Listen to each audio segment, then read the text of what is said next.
This may sound crazy to you, but the Iran war may come up in the closing arguments in the Diddy trial. I will explain that in a minute.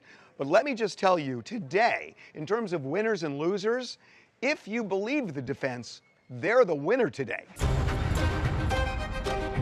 We found out that they are not going to call any witnesses, not a single witness. Diddy is not testifying, but let me just tell you, he never was going to testify in this case. He would have been eviscerated on cross. So he's not testifying, but they're not going to call any witnesses.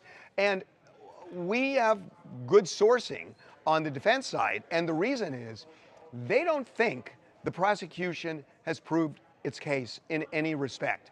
They think there is reasonable doubt, at the very least, in terms of racketeering, because this is not organized crime the way they see it.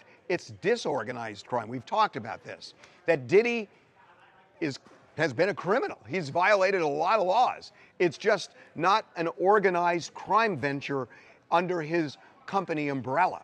So they think there's reasonable doubt there.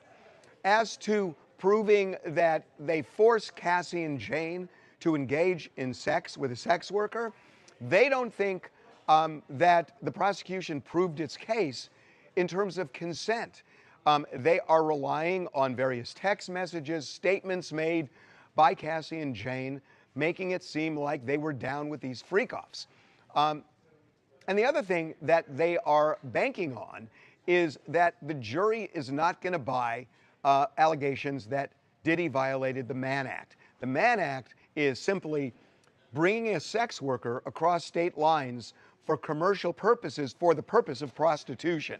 Now, here's their argument. I'm not saying I'm buying this, but their argument is the sex workers themselves testified. They were not paid for sex. They were paid for their time and the discretion of keeping it private. That is a tough one for the defense, but it's what they're going to argue. But I think the overarching thing they're going to argue is that this is a prosecution of bedroom police, that the prosecutors